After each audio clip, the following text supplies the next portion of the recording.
할렐루야, 찾아가는 설교 오해선 목사입니다. 오늘 우리를 찾아오시는 하나님의 말씀은 시편 103편 12절에서 19절 말씀입니다.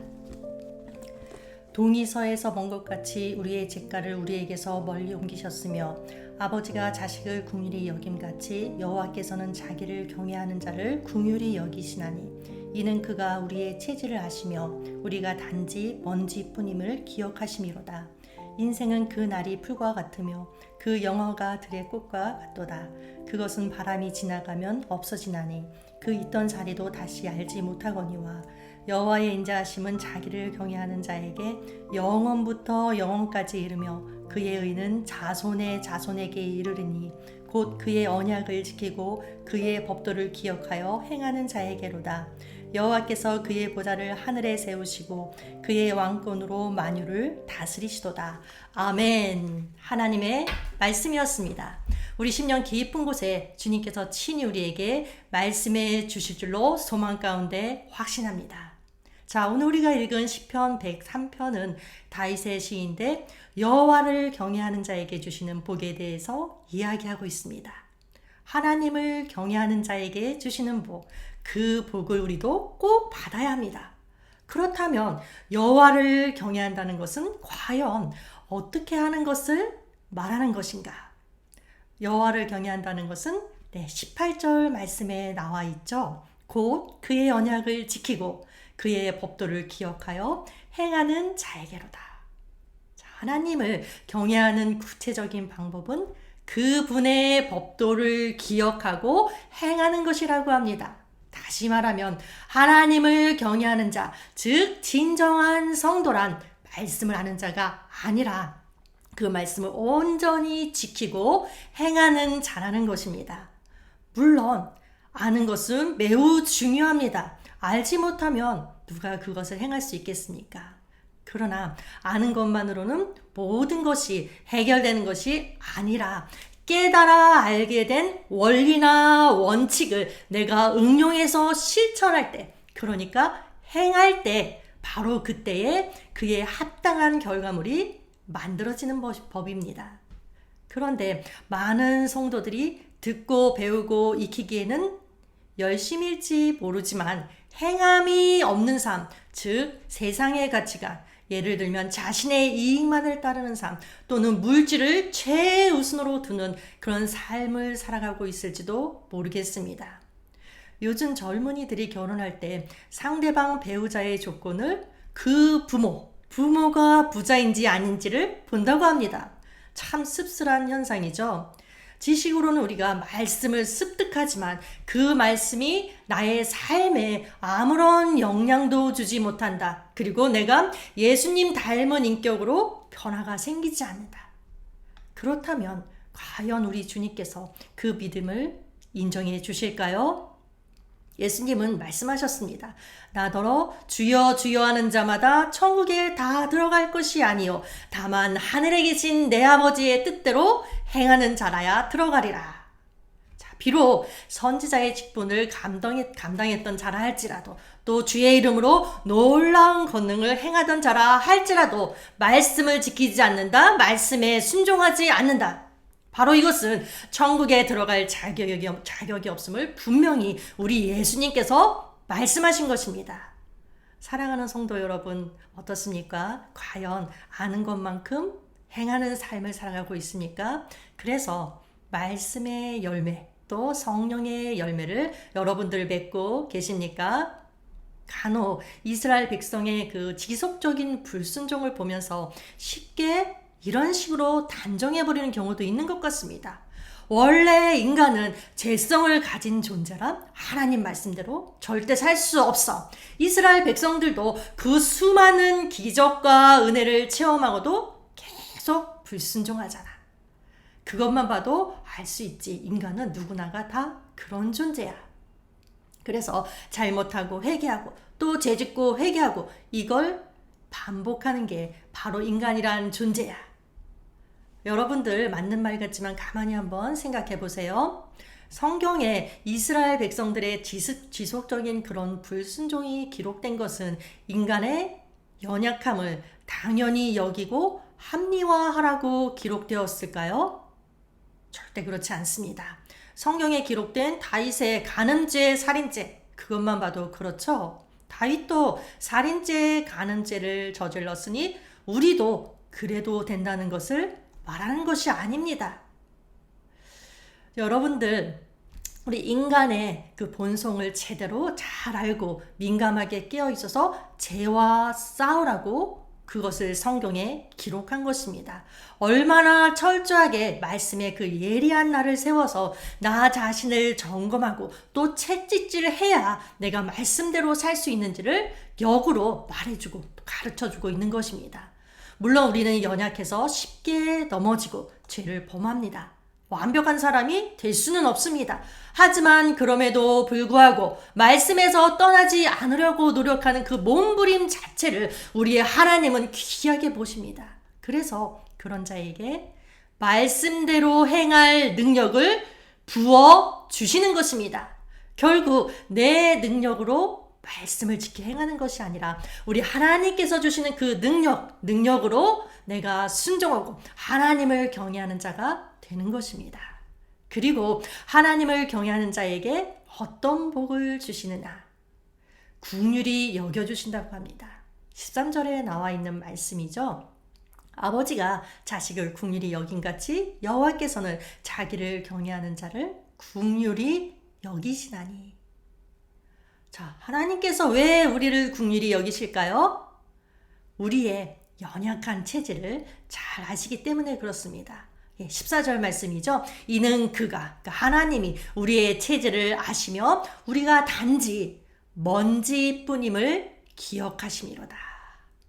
하나님께서는 우리의 체질을 아시는데 단지 먼지뿐이라는 것입니다. 우리의 체질이. 이 먼지를 성경의 다른 번역본에서는 흙이라고도 표현하는데 이 말은 결국 흙이 인간의 체질이라는 것입니다. 자, 우리 인간들 흙으로 창조되었죠. 그리고 근본이 흙이기 때문에 연약할 수밖에 없는 인간을 하나님께서 긍휼히 여겨주신다는 것입니다. 게다가 우리 인간은 존재하는 시간도 아주 짧습니다. 15절, 16절 말씀입니다. 인생은 그날이 풀과 같으며 그 영화가 들의 꽃과 같도다. 그것은 바람이 지나가면 없어지나니 그 있던 자리도 다시 알지 못하거니와. 자, 흙이 인간의 체질을 나타낸다면 풀은 인간에게 허락된 그 시간이 아주 짧다는 것을 말해줍니다. 그만큼 인생이라는 것이 무상하고 허무하다는 것입니다. 그런 인생을 향해서, 즉 흙처럼 쉽게 부서지고 날리는 연약한 존재인 동시에 아주 짧은 시간만이 허락되어 있는 이 인생을 향해서 긍휼을 베풀어 주시는 하나님. 그렇다면 구체적으로 우리에게 어떤 긍휼을 베풀어 주시는 것일까요?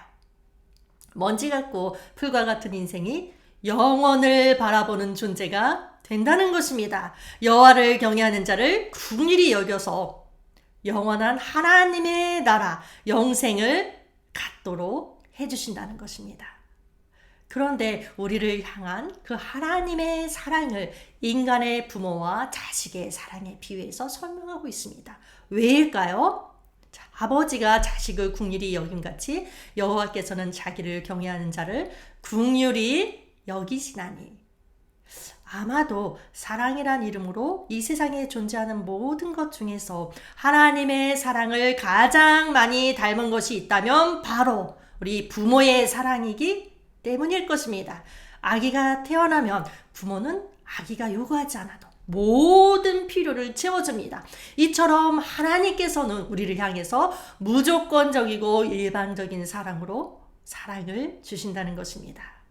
그렇다면 왜 우리를 하나님께서는 그토록 사랑하실까요? 자, 우리 이렇게 한번 생각해 볼게요.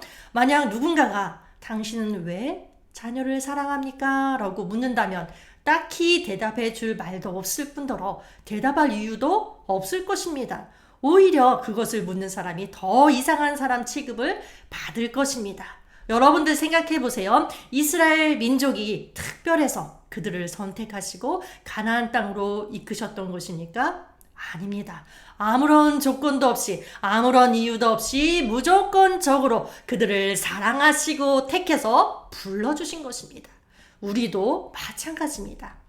하나님께서 이미 태초부터 우리를 아무런 이유도 없이 사랑하기로 작정하셨습니다. 그리고 우리를 택해서 우리 주님의 자녀로 삼아주셨습니다. 우리의 수많은 허물과 불신과 제약에도 불구하고 하나님께서는 그저 우리를 불쌍히 여기시고 예수 그리스도의 피로 우리의 죄를 깨끗이 씻어서 구원의 반열에 오르게 하셨던 것입니다. 너무도 놀라운 하나님의 사랑과 인자하심입니다. 게다가 더 놀라운 것은 이 인자하심이 사랑이 영원하다는 것입니다. 네, 17절 말씀이죠. 여호와의 인자하심은 자기를 경외하는 자에게 영원부터 영원까지 이르며 그의 의는 자손의 자손에게 이르리니. 앞절에서 먼지와도 같고 풀과도 같은 인생의 유한함과 덧없음을 이야기했다면 17절에서는 대조적으로 여호와의 무한하심이 선포되고 있습니다. 여호와의 인자하심은 자기를 경외하는 자에게 영원부터 영원까지 이른다. 한마디로 하면 여호와의 인자하심은 영원 불변하다는 것입니다. 그런데 문제는 하나님도 영원하시고 그 인자하심도 영원하지만 우리는 유한한 인생이라는 데에 있지 않습니까? 그런데 왜 굳이 하나님의 인자가 영원부터 영원까지 이른다고 했을까요? 그 대답이 바로 17절의 후반부에 소개되고 있는 그의 의는 자손의 자손에게 이르리니. 자, 여러분들 다윗은 이 시편 103편을 쓰면서 어떻게 생각했느냐?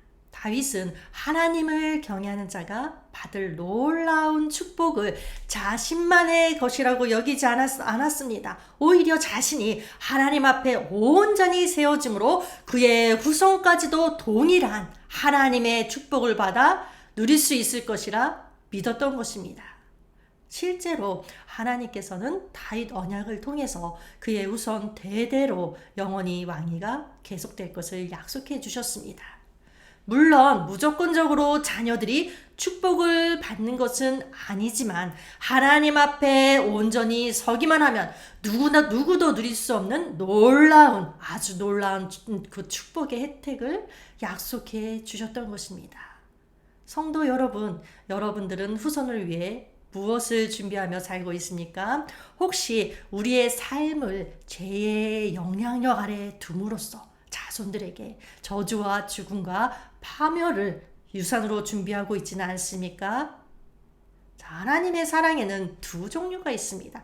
하나는 하나님을 몰라서 그분을 경외할 줄 모르는 자들에게, 그런 자들에게도 베푸시는 일반적인 차원의 사랑입니다.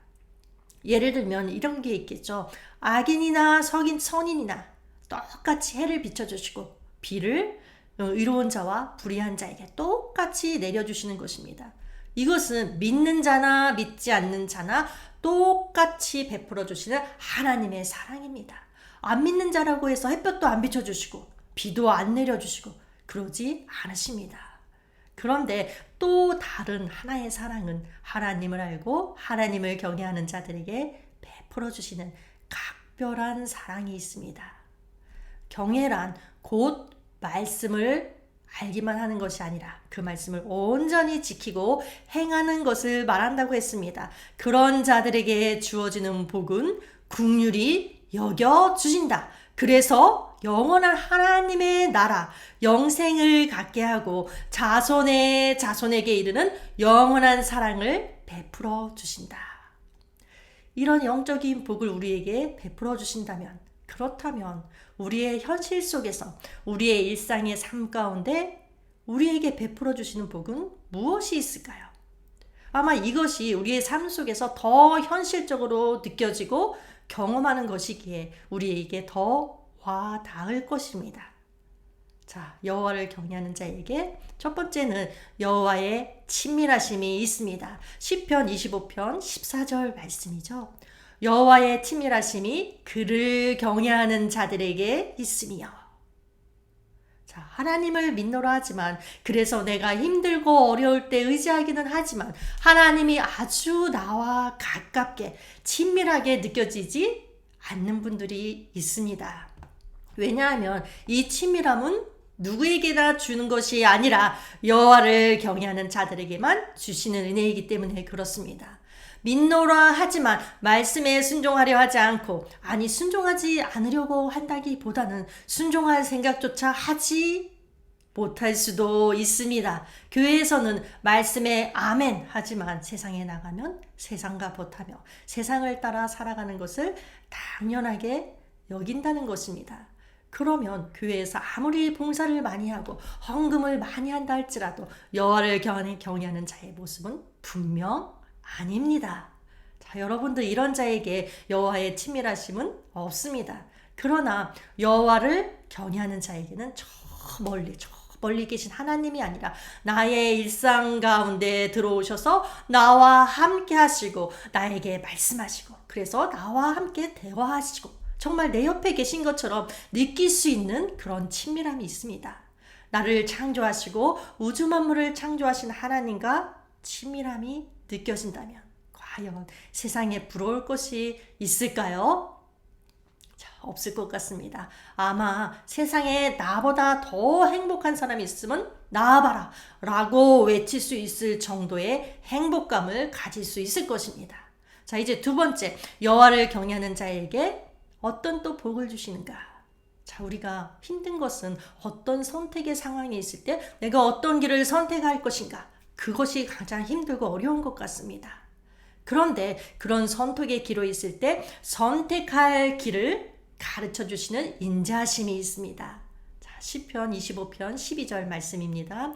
여호와를 경외하는 자 누구냐? 그가 하나님이 택할 길을 그에게 가르치시로다.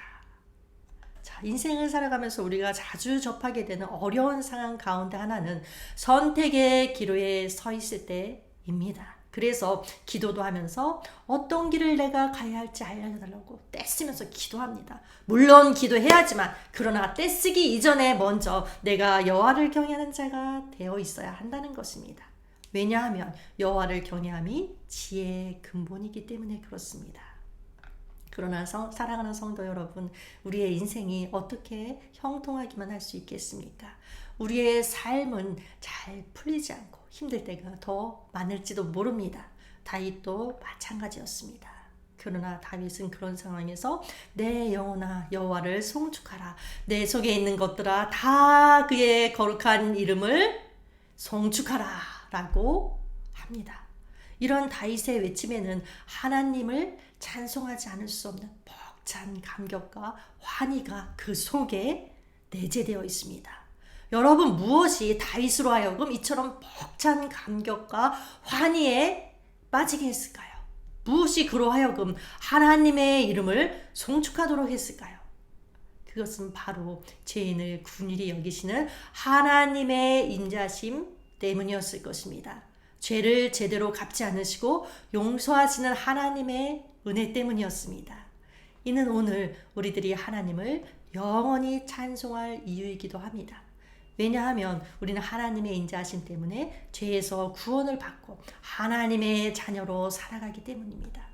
그러므로 여러분도 다윗처럼 내 영혼아 여호와를 송축하라, 내 속에 있는 것들아 다 그의 거룩한 이름을 송축하라 라고 외치며 하나님을 영원히 찬송하시기 바랍니다.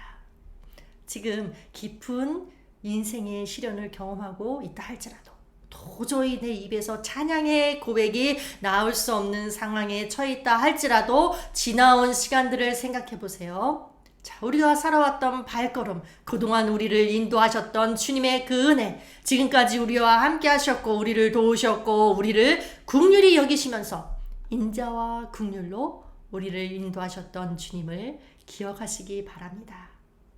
다윗도 2절에서 이렇게 말하죠. 내 영혼아 여호와를 송축하며 그의 모든 은택을 잊지 말지어다. 지금까지 베풀어 주신 은혜를 잊지 말고 기억하라는 것입니다. 이것이 우리의 고백이 되길 바라면서 우리 함께 기도하겠습니다. 하나님 아버지 여호와를 경외하는 삶이란 말씀을 온전히 지키고 행하는 삶이라고 오늘 다시 한번 마음에 새깁니다. 비록 연약하여 온전한 모습이 될 수는 없지만 그러나 말씀대로 살고자 몸부림치는 그 모습 자체를 기뻐하시며 받아주셔서 영원한 인자하심을 베풀어 주시니 정말 감사합니다. 예수님의 이름으로 기도합니다. 아멘.